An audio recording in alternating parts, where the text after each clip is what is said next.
Assalamualaikum warahmatullahi wabarakatuh. Perkenalkan saya Siti Nurfadilah Ramadhani dari SMK Negeri 2 Blora, program keahlian manajemen perkantoran dan layanan bisnis. Di sini saya sedang melaksanakan praktik kerja lapangan di TVRI Stasiun Jawa Tengah sebagai tim kerja unit kearsipan. TVRI Jawa Tengah adalah salah satu televisi publik di Indonesia yang berlokasi di Semarang, Jawa Tengah. TVRI Jawa Tengah menyiarkan program-program lokal dan nasional termasuk hiburan, berita, dan juga edukasi. TVRI Jawa Tengah berada di bawah naungan LPP Pusat dan diawasi oleh Kominfo. TVRI Stasiun Jawa Tengah adalah bagian dari LPP TVRI yang dipimpin oleh Kepala Stasiun yaitu Ibu Sani Aprilinda Darmani SPD MKo. Struktur organisasi TVRI terdiri dari beberapa subbagian dan unit, termasuk subbagian tata usaha. Subbagian tata usaha dipimpin oleh kepala tata usaha yang dibantu ketua tim perencana dan pengendali. Di bawah ketua tim perencana dan pengendali ada ketua tim pelaksana, baru setelah itu dibantu oleh pegawai. Unit kearsipan juga berada di bawah naungan subbagian tata usaha. Struktur ini memungkinkan TVRI Jawa Tengah menjalankan operasionalnya dengan efektif dan efisien. Arsip adalah rekaman atau dokumen yang dibuat atau diterima oleh suatu lembaga, organisasi, atau individu sebagai hasil dari kegiatan atau transaksi yang memiliki nilai administratif, hukum, atau histori dan disimpan untuk referensi atau bukti di masa depan. Arsip dapat berupa dokumen kertas, foto, rekaman, audio, video, atau format digital lainnya. Arsip terdiri dari dua jenis, yaitu arsip aktif dan arsip inaktif. Arsip aktif adalah arsip yang masih digunakan secara aktif dan sering diakses seperti dokumen yang masih berlaku atau dibutuhkan untuk kegiatan sehari-hari. Sedangkan arsip inaktif, arsip yang tidak lagi digunakan secara aktif, tetapi masih memiliki nilai histori atau administratif, seperti dokumen yang sudah tidak berlaku lagi atau tidak dibutuhkan lagi. Hal pertama yang harus dilakukan yaitu kita mengambil box terlebih dahulu. Setelah itu kita bisa memilah dokumen berdasarkan jenisnya. Setelah memilah, kita dapat membuat folder baru untuk menyimpan hasil scan dokumen dan berikan nama sesuai dengan dokumen apa yang kita scan. Setelah membuat folder, kita dapat membuka aplikasi scan lalu kita setting terlebih dahulu agar pada saat menyimpan hasil scan dapat tersimpan langsung ke dalam folder yang sudah dibuat. Setelah memilih dokumen sesuai dengan jenisnya, langkah selanjutnya yaitu scan dokumen dengan jelas sesuai resolusi yang sudah ditentukan sehingga pada saat pemberkasan hasil scan dapat terbaca dengan jelas.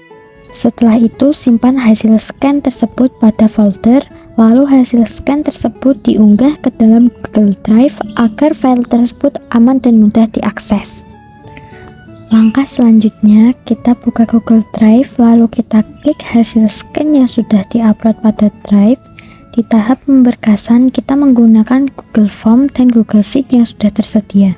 Lalu kita copy terlebih dahulu ke dalam folder yang akan kita berkas. Selanjutnya, Google Form dan Google Sheet dapat di-rename agar memudahkan pencarian. Lalu kita buka Google Form terlebih dahulu. Setelah itu kita klik respon apabila sudah disetting. Setiap pengisian wajib mengcopy Google Form terlebih dahulu baru dapat melakukan pengisian. Langkah selanjutnya, kita akan mengisi Google Form. Yang pertama, untuk nomor surat dapat dilihat dari nama file tersebut. Lalu, untuk kode klasifikasi apabila belum mengetahuinya, dapat diisi tanda strip terlebih dahulu. Setelah itu, untuk pengisian indeks bisa kita lihat dari dokumen yang kita berkas mengenai apa. Contoh, apabila dokumen tersebut mengenai APBN, untuk indeks dapat diisi APBN dan kode surat yang sudah tertera. Lalu, untuk nomor item arsip dapat dilihat dari nomor halaman file. Selanjutnya, nomor surat dapat diisi sesuai dengan nomor surat yang ada di surat. Apabila tidak ada, dapat diisi tanda strip. Untuk tanggal, diisi sesuai tanggal di surat. Untuk mengisi kepada dan dari dapat dilihat sesuai dengan surat tersebut ditujukan kepada siapa. Selanjutnya, Untuk pengisian perihal dapat dilihat dari nama surat dan juga perihal surat. Apabila surat tersebut memiliki kode, jangan lupa untuk diikut sertakan pengisian.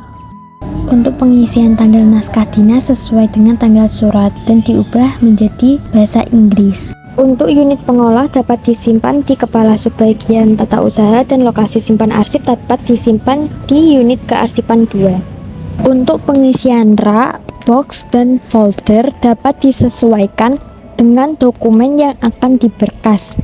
Sedangkan pengisian keterangan dapat di-copy link sesuai dengan file yang sudah kita scan, dan untuk kode pelaksana kita dapat mengisi sesuai dengan nama file.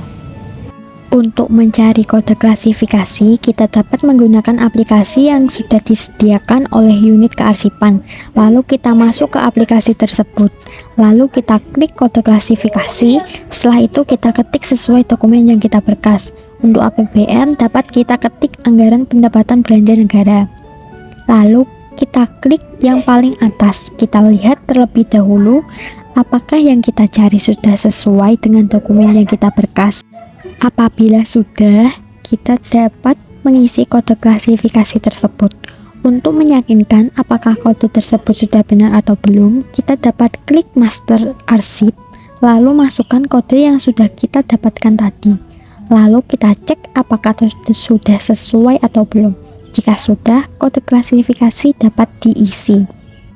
Lalu, jika sudah selesai, kita dapat melihat hasilnya pada Google Sheet, yaitu di master DP dan DIP yang sudah selesai diberkas. Setelah itu, agar dokumen yang sudah kita berkas dapat dimusnahkan, kita unduh file pemberkasan terlebih dahulu, lalu kita satukan file tersebut. Apabila sudah, kita baru dapat membuat nota dinas. Apabila nota dinas sudah selesai, maka kita share nota dinas tersebut ke subbagian tata usaha agar dapat persetujuan untuk dimusnahkan.